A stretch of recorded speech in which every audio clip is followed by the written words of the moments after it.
Bonjour chers élèves, bienvenue sur ma chaîne Révision et Soutien. Aujourd'hui, on va aborder l'analyse de la troisième œuvre au programme de la première année bac, à savoir le dernier jour d'un condamné. Alors, pour commencer, on va d'abord faire une fiche de lecture. Le titre de l'œuvre, c'est Le dernier jour d'un condamné. L'auteur, c'est Victor Hugo, un écrivain français du 19e siècle. La date de parution, c'est 1829. Le genre de l'œuvre, c'est un roman à thèse, un récit à la première personne, ressemblance limitée avec le journal intime. Les types de textes qu'on va rencontrer au cours de la lecture, d'abord narratif et puis argumentatif. Le narrateur, c'est le condamné à mort. Le nombre de chapitres, il est à 49 chapitres.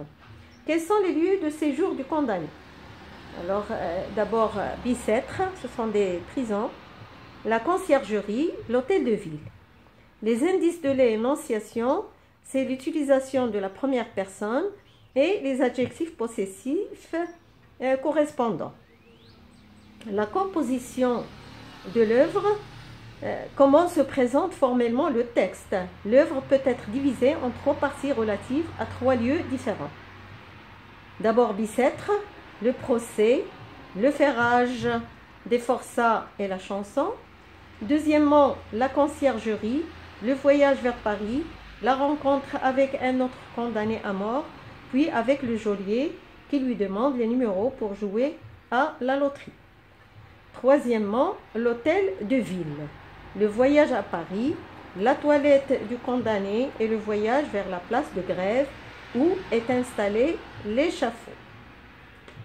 Quels sont les personnages de l'œuvre? Alors, le condamné à mort, le personnage principal, les geôliers, sa fille, sa femme, sa mère, le prêtre et puis la foule, parce qu'il va être condamné devant tout le monde. La thèse défendue, c'est l'abolition de la peine de mort. Les registres sont pathétiques, tragiques et lyriques. Le point de vue adopté par l'auteur ou la focalisation, c'est un point de vue interne, axé au point de vue du narrateur et à sa vision des choses et du monde. La visée du texte est une visée argumentative. C'est un plaidoyer contre la peine de mort. Pourquoi le condamné écrit-il? Alors, d'abord, pour moins souffrir et oublier les angoisses. Et deuxièmement, pour donner une leçon aux juges qui hésiteront à condamner. La durée de la prison, 5 semaines à partir du moment où le protagoniste est condamné à mort jusqu'au moment de son exécution. Les thèmes soulevés sont la peine de mort, la peur, la haine, la religion, la violence contre les prisonniers, l'injustice, la justice aussi. On va passer donc au compte-rendu de l'œuvre. Dans la prison de Bicêtre, un condamné à mort, le narrateur, attend le jour de son exécution. Nous ne savons ni le nom de cet homme, ni ce qu'il a fait pour être condamné à mort. Mais nous pouvons comprendre et vivre avec cet homme ce que veut dire être condamné à mort. Jour après jour, il note ses angoisses, ses espoirs fous et ses pensées. Le narrateur nous rappelle les circonstances de son procès, du chapitre 9, 1 au chapitre 9. Puis il nous décrit sa cellule. Il évoque ensuite le départ des forçats au bagne de Toulon, chapitre 13, 15 jusqu'à 15. Il nous rapporte la complainte en argot d'une jeune femme à l'infirmerie, chapitre 16. Désespéré, il décide alors de s'évader, chapitre 17. On vient lui apprendre que son exécution aura lieu le jour même, chapitre 18 et 19. Le narrateur sera transféré ensuite à la conciergerie, chapitre 22, et il y rencontre un autre condamné à mort, chapitres 23 et 24.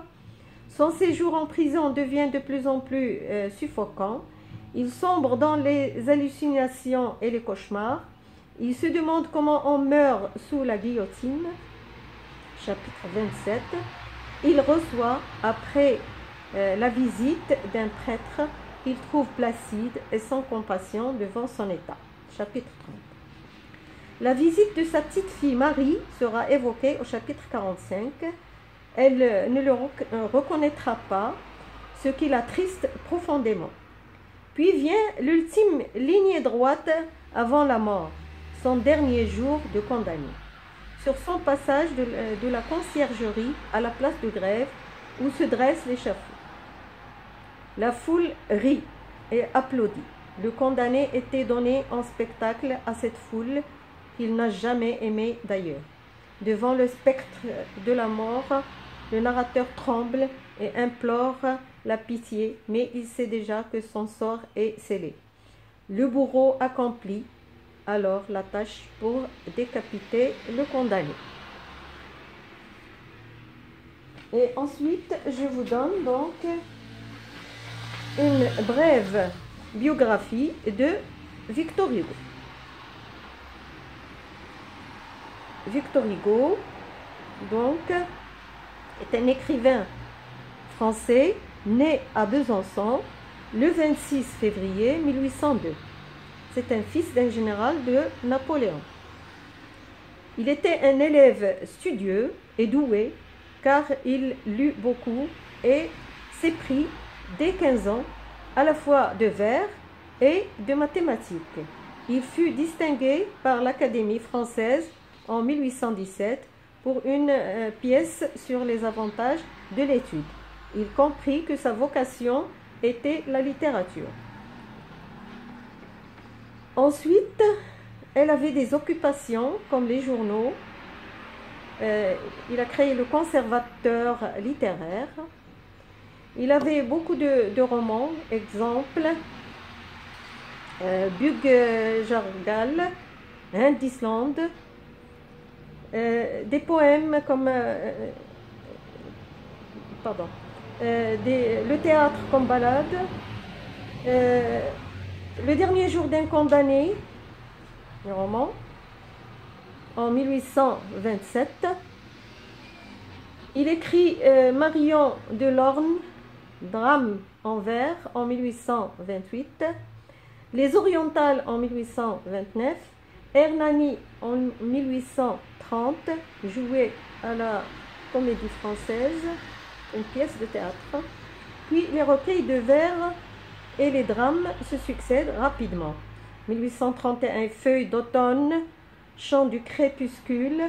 1835, Voix intérieure, poésie. 1837, Rayon, ombre. 1840, Le roi s'amuse. C'est du théâtre. 1841, il est élu à l'Académie française. 1845, Père de France. 1848, élu député de Paris. 1851, il se met là au mouvement de résistance et fut obligé de s'exiler. Quelles sont les œuvres qui sont écrites à l'étranger? Les Châtiments, 1853. Les Contemplations, 1856. La Légende des siècles, 1859. Les Misérables, 1862. William Shakespeare, Études critiques, 1864. Les Travailleurs de la mer, 1866. Avant sa mort, le 22 mai 1885, il fut nommé sénateur par le collège électoral de Paris en 1876. Il est décédé à l'âge de 83 ans. Voilà pour cette séance. Merci pour votre attention.